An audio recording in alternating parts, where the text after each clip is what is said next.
really are not given any life until we pump in a sales idea associated with that product. So, at the outset, we're going to talk about the first-time home saving plan. Awesome addition for the young folks in Canada looking to purchase a first-time home. We know just how challenging that is. And then I'm going to dovetail and talk to you quickly about the 6 new fund options we have on our shelf as of June of this year. So we introduced the first-time home savings account in June of this year. And that product there is designed for the young folks looking for some savings. I'm just having a bit of trouble here with the advancing of my slides, so bear with me. Okay, here we go. So the agenda, very quickly, we're going to talk about the benefits. And folks, I know many of you have heard about the FHSA, so I'm not going to kill you with the details, which are applicable to any institution selling an FHSA plan. But more importantly here, for today's purposes, I want to make sure that you understand what the Empire difference is if you do business with the FHSA with Empire. I'm going to talk to you about a few case studies very, very quickly. I'm going to touch on the resources and some of the administrative details. We know that Canadians are looking to buy their first home. Now, the one thing I want to do right away at the outset, I want to expand the demographic, if you will, when it comes to FHSA. You could say a first-time home buyer, let's not make the mistake of thinking that they're all young. And the reason I say that is a good example would be a divorcee who's doesn't have a home anymore, now is renting for the last 4 years, so hadn't owned a home in the last 4 calendar years. Guess what? They qualify as a first-time home buyer under this FHSA rules. So hopefully that has given you a footnote right away, just to expand the breadth of people you should be talking to.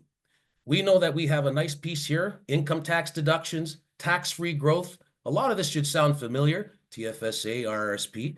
Tax-free withdrawals to purchase a qualifying home. Absolutely. We don't want the folks to feel stung once they buy a home. And what I like the most about this, folks, which is why you really ought to go after this business, there's other reasons, but this is the first one. You know what? Young people want what we call a safety net.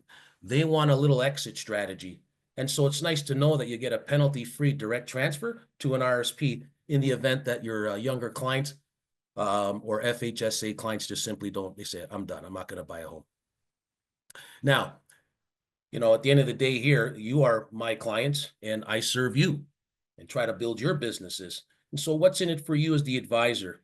Well, you're obviously going to attract the younger generation. And I'm going to pause here very quickly and tell you that if none of you out there are looking at the annuity settlement options form, then you really ought to look at it. So you really have 2 kicks at the can to get to the younger generation.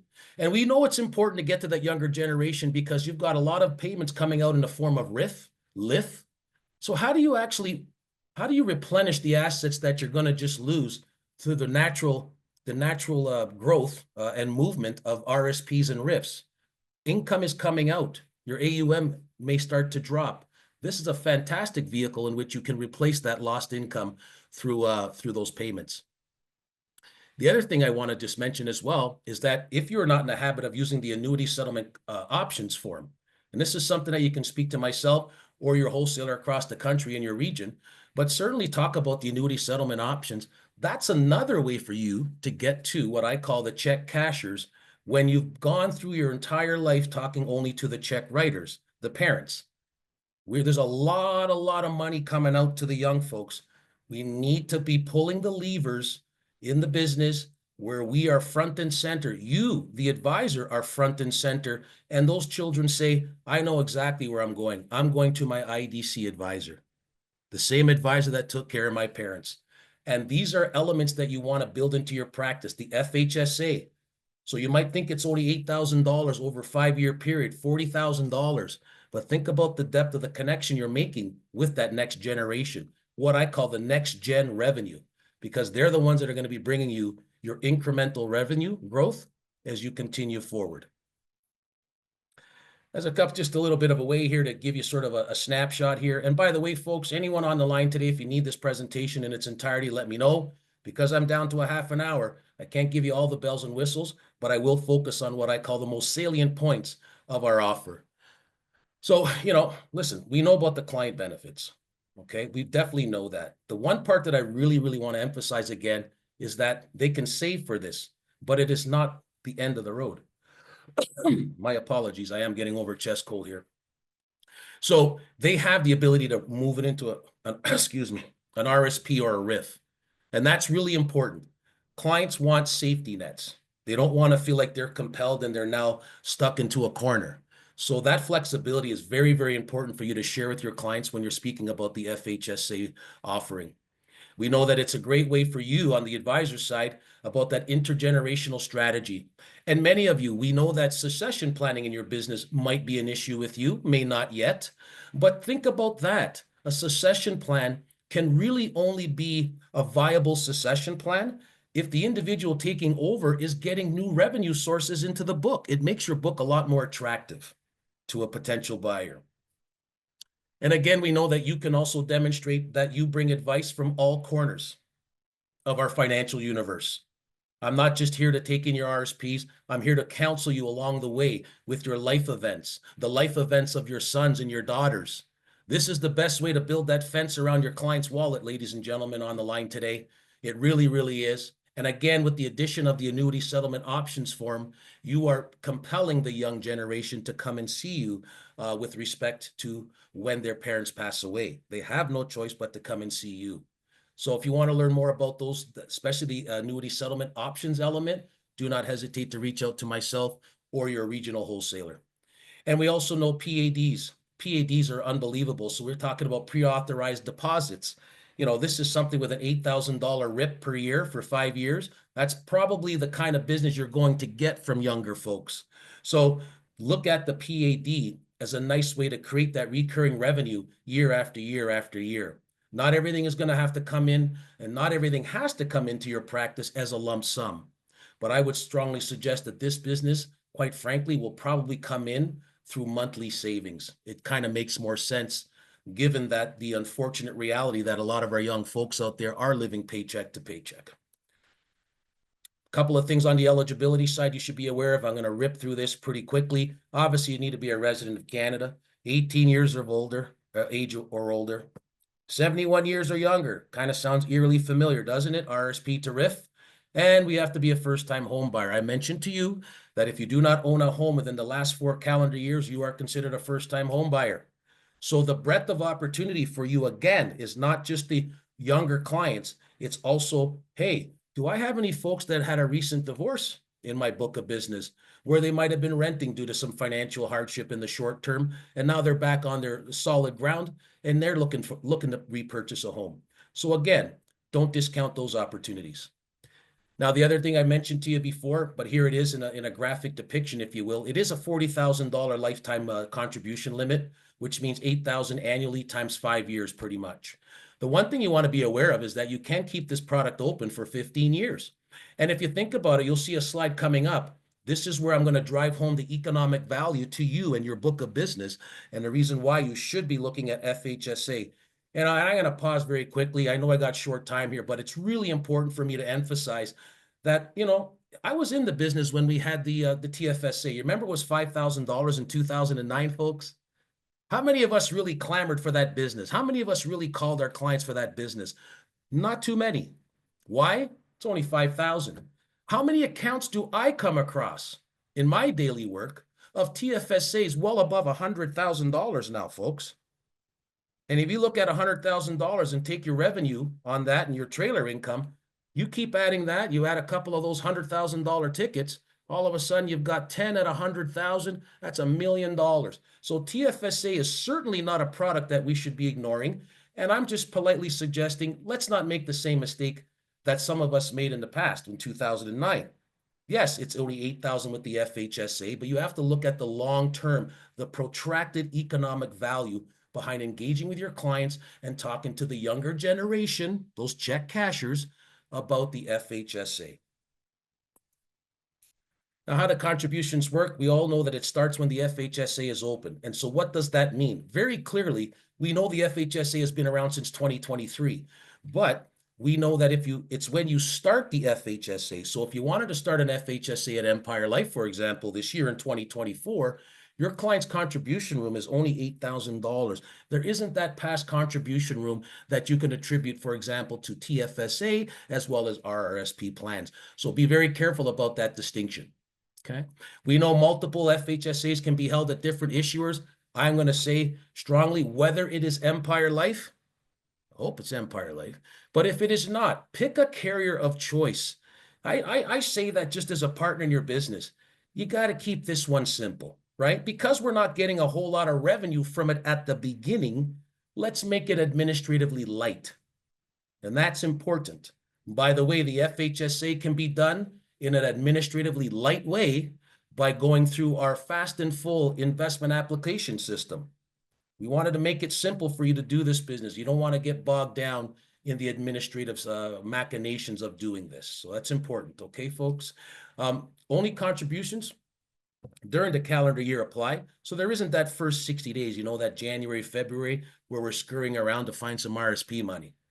And clients do not need to claim the deduction in the same year. It actually can be carried forward to a future year if beneficial for tax planning, i.e. you've got a client who's an employee, but they're going to be an employee next year, plus they've got a special project that's going to pay them a sizable bonus. Well, maybe they might want to take the deduction next year as opposed to this year. Client can also transfer between their FHSA without reducing the unused participation room. You're actually going to see a sort of an example of that. Transfers can be made from a client's RSP to their FHSA, but does not count towards the yearly FHSA contribution limit. These are those moving parts, folks, that you really want to be aware of, so that when you're speaking to your clients, you want to come across very astute. You know exactly what you're talking about, and I'm here to do that business properly for you. Certain transactions, they must be reported on the client's income tax and benefit return. But if it is a qualifying withdrawal, right, towards a home, designated amount, or an amount otherwise included in the client's income, it will not be taxed.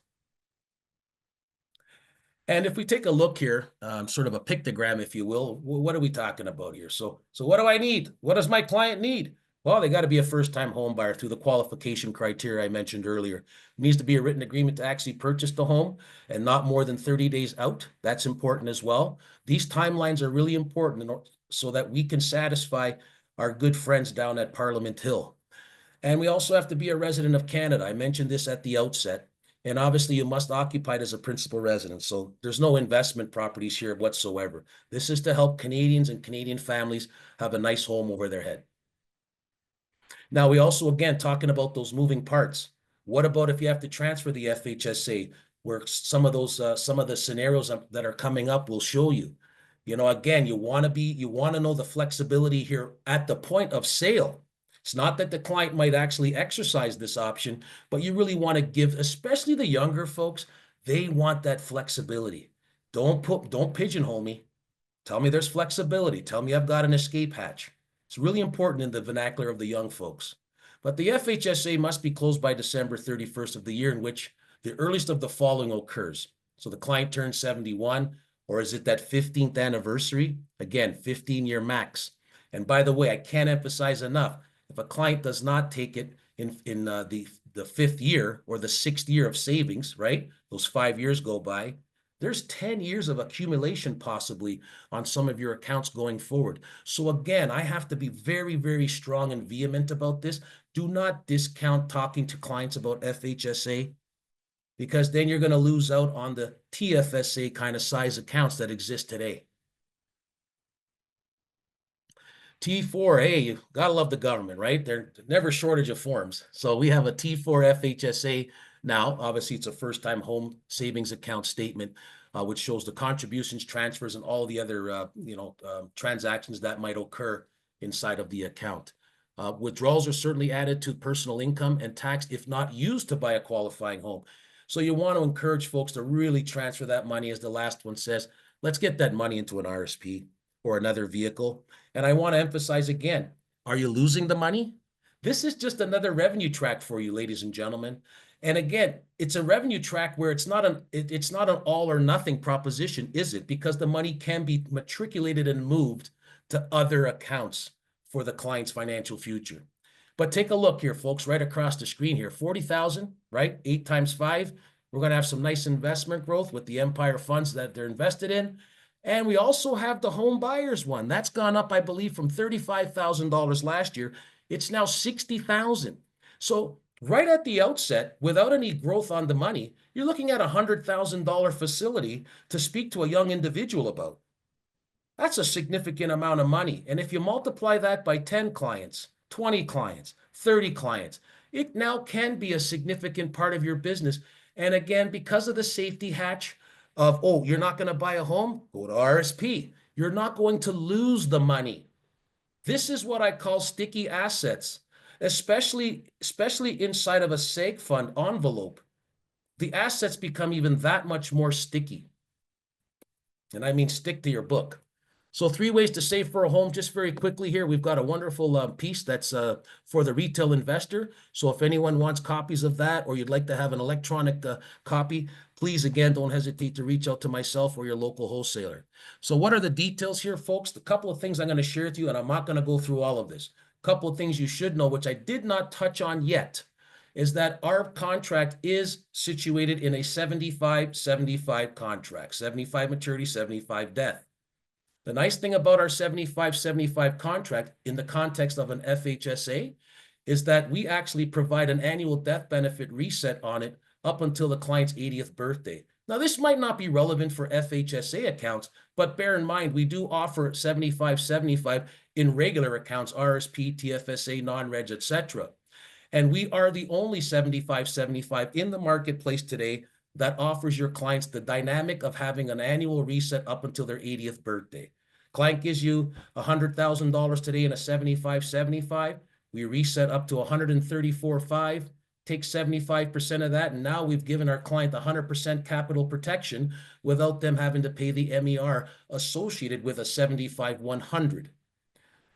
So I'm not going to give you any more of those details there going forward. You should know, as I mentioned this at the outset, it definitely is available in fast and full. Folks, you don't want to be spinning your tires on an $8,000 ticket. So I would go with a company that allows you to do the business the quickest and the most efficient, because $8,000, got to take a look at the value of your time, right? Many of you on the line right now, your time is worth at least $250 to $400 an hour. So I'm going to quickly go through a case study, and what I'll do is I'll just rip through to the second one just because of time's sake. And again, I want to make sure that I can complete the whole story here this afternoon for you. Let's take an individual. I've probably been talking a lot about Dean, really. Young, single, starting to work, $150 a month. Beautiful. But he knows he's going to have increases in his income. So in year 4, he's going to take that to 2. Year 9 to 225, and year 14 to 350. So this is an individual that says, no, I'm not buying it actually in 5 years, eh? Like, just slow down a little bit. I'm actually looking for the 15-year window. And so he's going to get a 5% rate of return on that. And the total there now, folks, in 15 years is $55,821.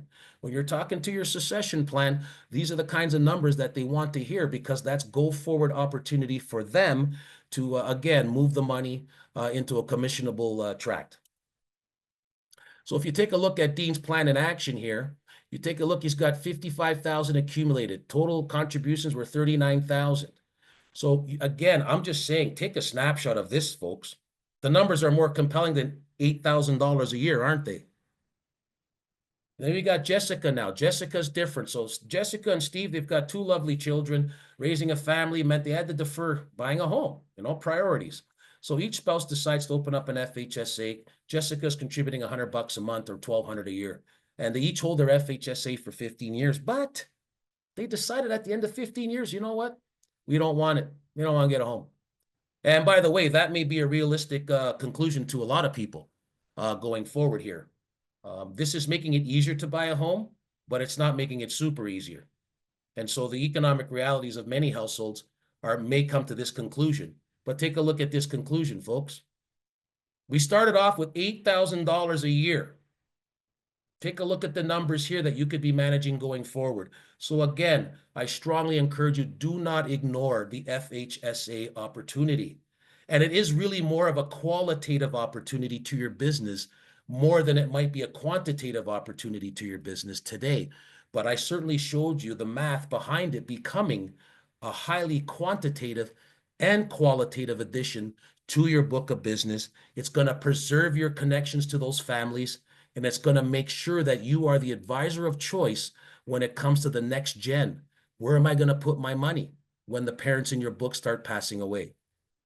I'm going to just skip over some of the administrative details here for the purposes of our discussion. The one thing that you should note, and I'm sorry, I should go back here, is that always remember that when you're combining the FHSA, TFSA, and the RSP home buyers plan, just remember that your clients have that payback within a 15-year period when it comes to the home buyers plan withdrawal. So just be aware of that. And again, I apologize for going through all of these details, but that's what we're here for. Post the call. We're going to get in touch with you. We're going to have good conversations and we'll figure things out as it relates to your book of business. Excuse me. I've already been through this stuff here, except for one point. You should be aware, and it's quite the same as it is with TFSA and RSP. Over contributions are taxed at 1% per month. Better be careful of that, folks. And that's important too, as it relates to the monthly savings. Remember, I talked about the PAD approach to this business. You definitely want to make sure that the PAD is actually going to be a sum total that does not exceed $8,000 in that calendar year. So just be aware of that. Just a couple of other things there. One of the pieces, again, let's focus on what does a client need. So to purchase a qualifying home, they got to be a first-time home buyer, right? They have to have a written agreement. They could not have acquired the qualifying home more than 30 days before making the withdrawal. Again, these dates are extremely important, right? So be very, very careful. Resident of Canada from the time of the first qualifying withdrawal until the earlier of the acquisition of the qualifying home or the date of their death. Let's hope they're in a home a lot sooner before that. Must occupy or intend to occupy the qualifying home as their principal residence. Folks, again, this can't be investment properties or whatnot, okay? If an FHSA is closed without purchasing a qualifying home, excuse me. Oh, my apologies, folks. Sorry. Or there is property in an FHSA at the end of the client's maximum participation period, that being the 15 years. The client can directly transfer the property on a tax-deferred basis. We spoke about this. Very, very important wiggle room for this product, folks, because again, clients don't want to feel like they've been pigeonholed. And of course, the FHSA must be closed on December 31st of the year in which the earliest of the following occurs. We spoke about this earlier. 15 years transpires, or they turn age 71, or the year following the client's first qualifying withdrawal from that FHSA.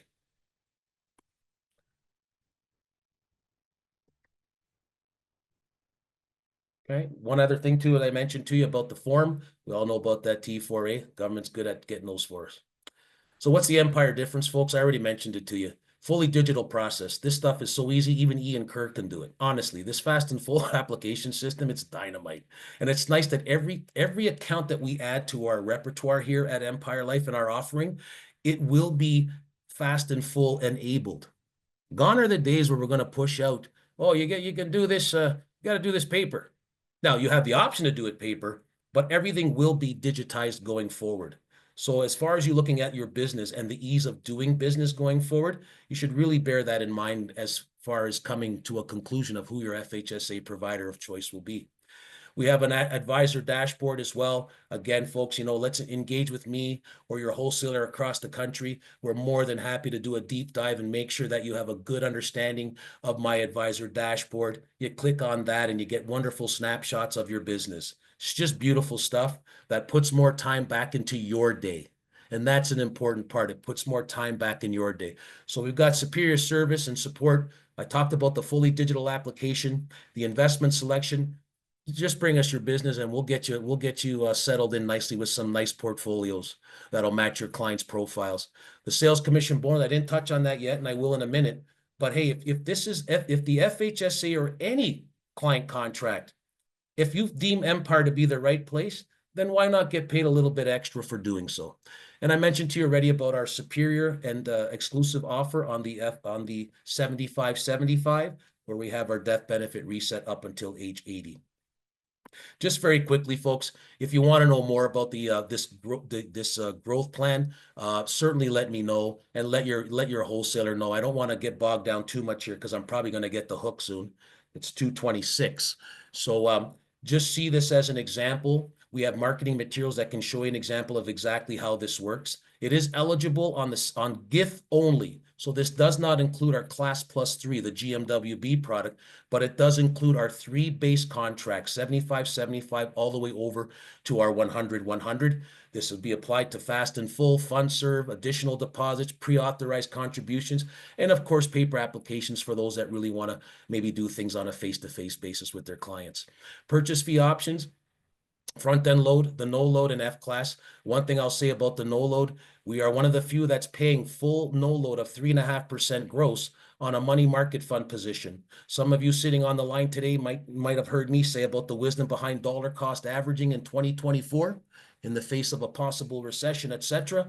Dollar cost averaging can be your friend, and we actually pay that full commission on money market fund. So doing the right thing for your client in their right emotional situation means that you too, though, can get paid accordingly for the work you do for those clients. And what we can then do is pick a portfolio of funds where we would actually have those monies going out of the money market fund for you.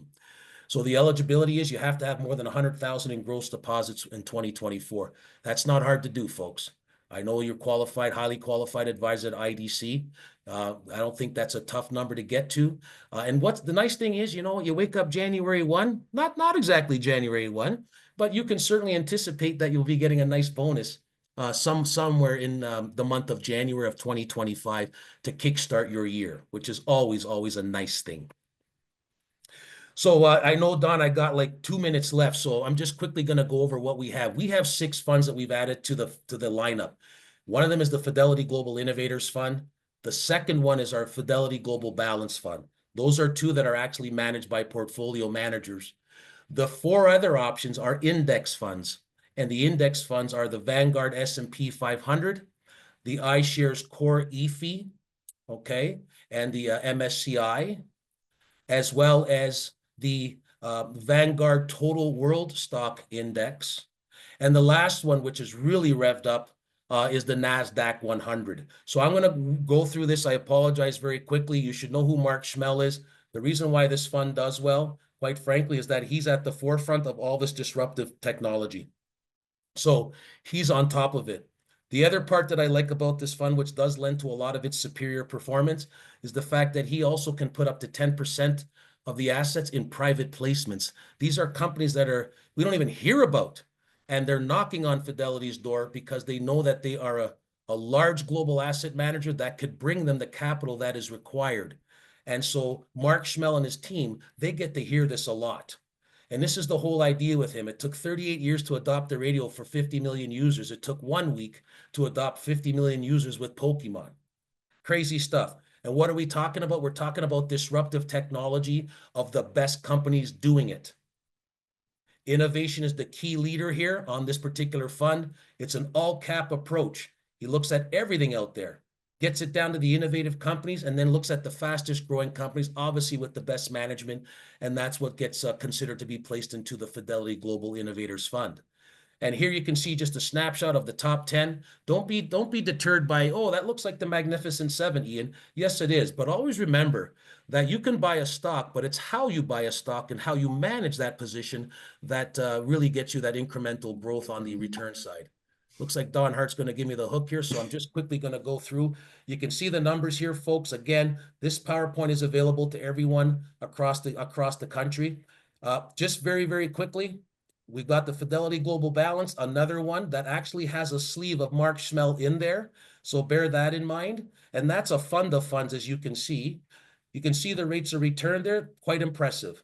And here what we did is we actually built what we call efficient frontier. So if you just chose those 2 funds, guess what? We can actually build efficient portfolios for you. But we don't want to look at just those 2 funds because we have a wonderful shelf. And we anticipate having that RDSP offer in a seg fund sleeve in Q2 of 2025. Big marketplace. Look forward for that. So does both the spouse and both spouses have to be first-time home buyers to take advantage of the plan? That's a yes, obviously. Yes. The other one is there a penalty if they close it without having made the first purchase of a home? So they need money for whatever reason, health concerns maybe or something. They're going to wrap up the plan. Is there a penalty for wrapping up the plan? I had mentioned in the slide, so you guys will get them. But yeah, no, if not, it's got to roll into one of those qualifying plans, right? The RSP or a RIF. Right. If they take out the withdrawal, it will be taxable in the year in which they take it out. Well, that's it for now. Ian, there are some others there. We'll get you backstage. If you stop sharing your slides, go backstage and answer some of these other questions that I didn't ask you. Will do. We'll get the answers, and I'll introduce our next group. Thank you for the opportunity. Ian, always a pleasure, buddy. The only question I did have before you go is, has every wholesaler at your company got your enthusiasm across the land? That's what I want to know. Absolutely. Okay, good. Perfect.